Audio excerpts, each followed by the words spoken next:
Hello everyone, welcome back to our channel. So நேற்றோட continuity தான் எனக்கு பார்க்க போகிறோம். ஸோ நேற்று விராஜ் வந்து ஜான்விக்கிட்ட ரொம்ப ஒரு மாதிரி முரட்டுத்தனமாக பிஹேவ் பண்ணி அவளை அடித்து ஒரு மாதிரி ஹர்ட் பண்ணனால அவள் யோசிக்கிறாள், இன்னமும் எதுக்கு நம்மளுக்கு இந்த லைஃபே நம்மளுக்கு வேணாம், நம்ம இங்கேருந்து போகலான்னு சொல்லிவிட்டு அவள் கேட்டு மட்டுமே போயிடறான். அப்புறமா அங்கே போயிட்டு இருந்து ஒரு வாட்ச்மேன் கிட்ட கதவை ஓப்பன் பண்ணுங்கள், கேட் ஓப்பன் பண்ணுங்கன்னு சொல்கிறப்ப அவர் வந்து எங்கே மேடம் போகிறீங்க இவ்வளோ காலையில் எழுந்திரிச்சு, தயவு செஞ்சு உள்ளே போங்கன்னு சொல்லிட்டு காலை விழுந்து கெஞ்சுறாரு. சின்ன குழந்தைங்கள்லாம் இருக்குன்னு தயவு செஞ்சு உள்ளே போயிருங்க அப்படின்னு சொல்லிட்டு கெஞ்சிட்ருக்கா. அப்போ இவன் வந்து ஓப்பன் பண்ணுங்கன்னு சொல்லிட்டு மறுபடியும் யோசிச்சு பார்க்குறான். அந்த சைடில் இவ்வளோ பிடிச்சமான ஒரு லைஃபு, இந்த சைடில் இந்த மாதிரி நறுக்கமான ஒரு லைஃபு. அதனால் இப்போ வந்து நான் என்னத்தை சூஸ் பண்ணுறது, வாட்ச்மேன் வேறு இப்படி கதறாரு. அதனால வாட்ச்மேனுக்காக அட்லீஸ்ட் இப்போ என்னோடய ஹாப்பினஸ்க்காக இன்னொரு ஃபேமிலியை நான் வந்து ஸ்பாயில் பண்ணிடக்கூடாதுன்னு சொல்லிட்டு அவன் மறுபடியும் அந்த வீட்டுக்குள்ளேயே போயிடுறா. வீட்டுக்குள்ளே போனதுமே சரி இந்த விஷயத்த எப்படின்னா நம்ம வீட்டுக்கு சொல்லணும்னு சொல்லிட்டு அவள் என்ன பண்ணுவான்னா இவன் ஃபோனை எடுத்து அவங்க வீட்டுக்கு ஃபோன் பண்ணணும்னு நினைப்பாள். அப்போ அப்படி பார்க்குறப்ப சரி இவன் வந்து எந்திரிச்சுவானோன்னு ஒரு பயம், பரவாயில்ல என்னானாலும் பரவாயில்ல ஃபோன் பண்ணிடலாம் அப்படின்னு சொல்லிட்டு அவள் ஃபோன் எடுக்கிறப்போ பாட்டி வந்துட்டு இந்த மாதிரி வீட்டுக்கு ஃபோன் பண்ணுவாள். பாட்டி வந்து ஹலோன்னு சொல்லுவாங்க. அதுக்குள்ளே அவன் கட் பண்ணிடுவாள், பிகாஸ் அவள் எதோ எந்திரிக்கிற மாதிரி இருக்குன்ட்டு. அதுக்கப்புறமா சரி இந்த விஷயம் தெரிஞ்சால் அவன் ரொம்ப பண்ணுவாள், அதனால இடத்துலையே வச்சிடலான்னு சொல்லிட்டு அவள் வச்சிருவா. அதுக்கப்புறம் பாட்டி வந்து அந்த சைடில் குழம்பி போயிருப்பாங்க. என்ன ஜான்வி வந்து ஃபோன் பண்ணிவிட்டு ஹலோன்னு சொல்லிட்டு கட் பண்ணிட்டாளேன்னு சொல்லிட்டு அந்த சைடில் பாட்டியுமே பயந்துன்னு இருப்பாங்க.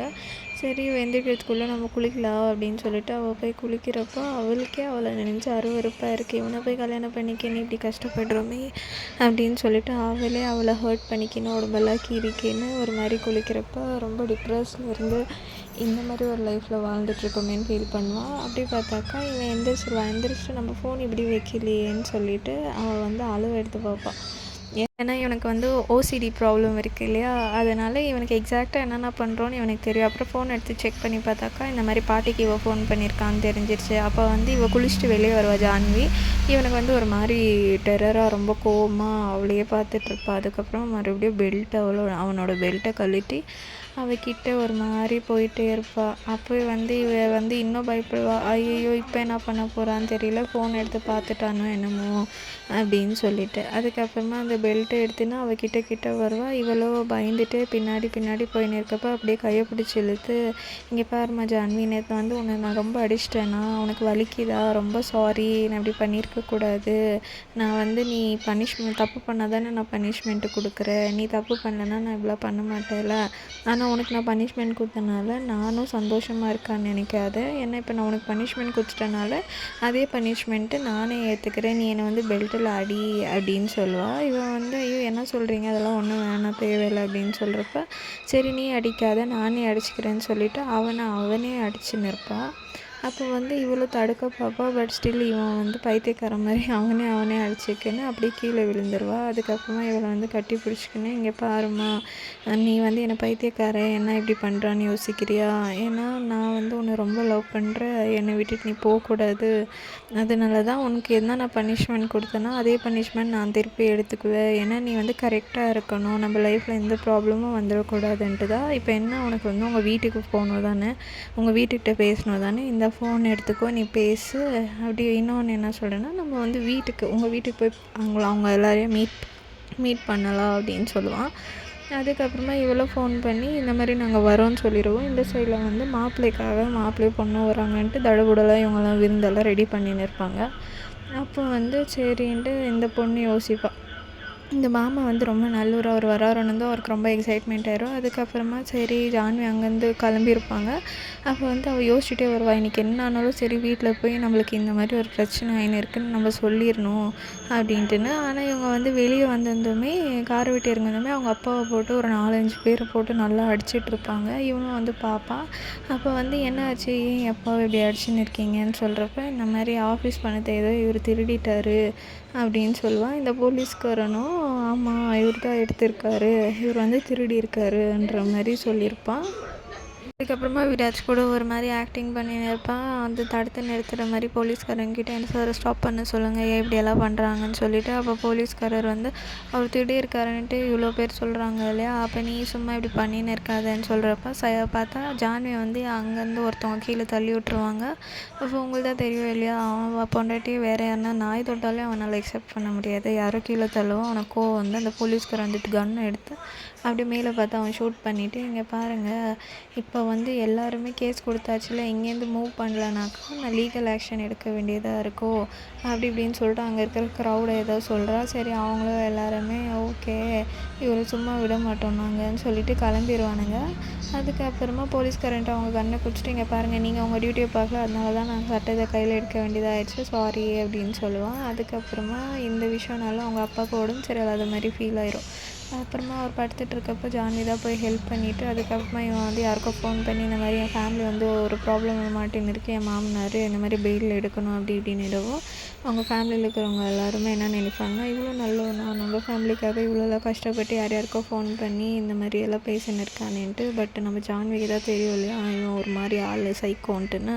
அதுக்கப்புறமா அவங்க அப்பாவுக்கு போய் படுத்துட்ருப்பாரு. இது போய் அவங்க அப்பா கிட்டே உட்காந்துட்டு, இங்கே எனக்கே ஒரு கஷ்டம்ன்ட்டு உங்ககிட்ட வந்தால் நீங்களும் இவ்வளோ பெரிய கஷ்டத்தில் இருக்கீங்க, இப்போ என் கஷ்டத்தை நான் இப்போ யார்கிட்ட சொல்லுவேன் அப்படின்னு சொல்லிட்டு அழுதுட்ருப்பா. அப்போ வந்து அவங்க அப்பா எந்திரிச்சு என்னாச்சுமான்னு கேட்டாக்கா, ஒன்றும் இல்லைப்பா அப்படின்னு சொல்லுவாள். அப்போதே பார்த்தா அவங்க வீட்டு மேலே வந்து கல் அடிக்கிறதா சவுண்டு வரும். அப்புறம் பார்த்தாக்கா அந்த கும்பல் தான் மறுபடியும் வந்து எல்லாருமே அவங்க வீட்டு மேலே கல் அடிச்சுட்டே இருந்துப்பாங்க. அப்புறம் இவன் மறுபடியும் போயிட்டு, என்ன உங்கள் பிரச்சனை, இப்போ ஏன் மறுபடியும் நீங்கள் கல் அடிச்சுன்னு இருக்கீங்கன்னு சொல்லுவான். அப்போ வந்துட்டு அவங்க சொல்லுவாங்க, இந்த மாதிரி திருடனை வச்சுன்னு இருக்கீங்களே, நீங்கள் என்ன எங்களுக்கு எங்கள் பணம் வேணுன்ற மாதிரி. அதுக்கு அவன் என்ன சொல்லுவான்னா, இங்கே பாரு நான் வந்து விராஜ் டோப்ரா இல்லைங்க, நான் நினச்சேன்னா என்ன வேணாலும் வாங்க முடியும், என்ன வேணாலும் பண்ண முடியும், 15 லட்சம் தானே என் ஆஃபீஸ்ட்டை வந்து வாங்கிக்க அப்படின்னு சொல்கிறான். அப்புறமா சரி பணத்தை விட, பட் இந்த மாதிரி ஒரு ஆள் வச்சுருந்தாக்கா எங்களுக்கு செக்யூராக ஃபீல் ஆகாதுன்னு அங்கேருந்து ஒரு ஆள் சொல்லுவான். இங்கே பாரு அவங்க அதான் உன்னோட மைண்ட் யோர் பிஸ்னஸ், நீ வந்து இதெல்லாம் தலையிடக்கூடாது அப்படின்ற மாதிரி சொல்லுவான். அதுக்கு என்ன இருந்துச்சுன்னா வந்து எங்கள் ஆஃபீஸில் வாங்கிக்கோ, அந்த காசு இதெல்லாம் எனக்கு மேட்ரு இல்லைன்ற மாதிரி சொல்லி அவங்களையும் அனுப்பி விட்டுருவா. அப்போ ஃபேமிலியெல்லாம் பாருப்பா நம்ம மாப்பிள்ளை இவ்வளோ நல்லவரா, இவ்வளோலாம் ஹெல்ப் பண்ணியிருக்காரான்ற மாதிரி பண்ணுவாங்க. அப்படியே பார்த்தாக்கா இங்கே அவங்க அப்பா கொஞ்சம் சீரியஸ் ஆகிட்டு அப்படியே அவருக்கு கொஞ்சம் நெஞ்சு வலி வந்துட்ட மாதிரி ஆயிரும். அதுக்கப்புறமா சரின்ட்டு இவங்கெல்லாம் அந்த ஃப்ரெண்டுக்காரர் இருக்கா இல்லையா, ஜானியோட ஃப்ரெண்டு, அவனும் வந்திருப்பா சடனாக என்னாச்சு ஏதாச்சுன்னு சொல்லிட்டு இந்த மாதிரி விசாரிச்சுட்ருப்பான். அந்த ஃப்ரெண்டுக்காரனை பார்த்து வந்து ஜான்விக்கு என்ன ஃபீல் ஆகுதுன்னா, என் நைட் இவன் பண்ண கொடுமையால் தான் அவளுக்கு ஃப்ளாஷ் ஆகினிருக்கு. அதுக்கு இவன் வந்து கேட்குறான், என்னாச்சு ஜான்வி ஏதாச்சுன்னு சொல்லிட்டு. பட் ஸ்டில் அவள் எதுவும் பேசாமல் அப்படியே போயிடுவாள். அதுக்கப்புறமா டாக்டர் வந்து சொல்லுவார், இங்கே பாருங்க அவருக்கு ஒரு சின்ன மைல்டு அட்டாக் வந்திருக்கு, இனிமேல் எதுனா ரொம்ப ரிஸ்கியான மேட்ரு இல்லை டஃப்பான மேட்ரு எதுவுமே அவர்கிட்ட சொல்லாதீங்க, பிகாஸ் அவர் வந்து இப்போ வந்து ரொம்ப வீக்காக இருக்கார் அப்படின்னு சொல்லுவார். சரிப்பா நான் வந்து கிளம்புறேன், நாளைக்கு வரேன் அப்படின்னு சொல்லிட்டு இருப்பா ஜான்வி. அப்போ வந்து அந்த குட்டி பொண்ணு வந்து சொல்லுவாள், அக்கா நீங்கள் இங்கேயே இருங்க அப்படின்னு சொல்கிறப்போ அவங்க அப்பாவும் சொல்லுவார், ஆமாம்மா நீங்கள் இங்கே இருன்னு சொல்லிவிட்டு. அதுக்கு அவள் சொல்லுவாள், இல்லைப்பா நான் நாளைக்கு வரேன், ஏன்னா விராஜ் ஒண்டியாக இருப்பார், அவருக்கு சமைக்கணும் இல்லையான்னு சொல்லுவார். அதுக்கு இல்லை நான் போய் மாமாவை கேட்குறேன்னு சொல்லிட்டு அந்த சின்ன தங்கச்சி போயிட்டு அவன்கிட்ட கேட்பா, அக்கா இங்கேயே இருக்கட்டும் இன்றைக்கி ஒரு நாள்னு சொல்லிவிட்டு. அப்போ வந்து விராஜ் சொல்வா, இல்லைம்மா நான் வந்து அக்காவை கூப்பிட்டுன்னு போகிறேன், நான் வேணா உங்கள் அக்காவை நாளைக்கு கூப்பிட்டு வரேன்னா, இவன் வந்து இல்லைம்மாம்மா ப்ளீஸ் எங்களுக்கு வந்து இன்றைக்கி அக்கா இங்கேயே இருக்கணும்னு சொல்லிகிட்டே இருப்பான். அதுக்கு இவனும் வந்து மேக்ஸிமம் அவள்கிட்ட ஒரு மாதிரி, இல்லை இங்கே பாரு உங்கள் அக்காவை வந்து உனக்கு இவ்வளோதான் பிடிக்கும், ஆனால் எனக்கு அவ்வளோ பிடிக்குன்ற மாதிரி அந்த கை டிஸ்டன்ஸை வச்சு அவள் காமிச்சுன்னு இருப்பாள். அதுக்கப்புறமா ஜான்வி வந்து பார்ப்போம், சரி போய் பார்க்கலாம் என்ன பண்ணின்னு இருக்காங்க இவங்கன்னு சொல்லிட்டு. அப்போதே பார்த்தா இவன் வந்து லைட்டாக ஏதோ டெரராக அவன் முன்னாடி ஸ்லோ மோஷனில் போயின்னு இருப்பாள். அப்போ இவளுக்கு பதட்டமாக இருக்கும், என்ன பண்ண போகிறா தங்கச்சின்ற மாதிரி. அதுக்கப்புறமா சரி உனக்கு என்ன உன் அக்கா உன் கூட இருக்கணும்ல, சரி உன் அக்கா உன் கூடயே இருக்கட்டும் இன்றைக்கி அப்படின்னு சொல்லுவாள். அதுக்கப்புறமா இவளுக்கு ஒன்றுமே புரியாது, இது என்ன நடக்குது எப்படின்ட்டுன்னு. அதுக்கப்புறமா இவனும் கிளம்பிடுவான். அப்போ வந்து அவள் கையை பிடிச்சிட்டு, இங்கே பாருங்க ஜான்வி எனக்கு ஒன்றும் இங்கே விட்டுட்டு போகிறதில்ல, ஒன்றும் இஷ்டம் இல்லை, ஆனால் உன் தங்கச்சி ரொம்ப ஆசைப்படுறா இல்லையா, அதனால தான் நான் விட்டு போகிறேன், பட் நான் உன்னை ரொம்ப மிஸ் பண்ணுவேன், நான் உன் நினைப்பாக தான் இருப்பேன் அப்படின்னு சொல்லி பேசிகிட்டு இருக்கப்போ இதெல்லாம் பாட்டி தூரத்துலேருந்து பார்க்குறாங்க. அப்போ அவள் கன்னத்தில் ஒரு கிஸ் பண்ணிவிட்டு, சரிம்மா நான் கிளம்புறேன் அப்படின்னு சொல்லிட்டு இவன் கிளம்பிடுவான்.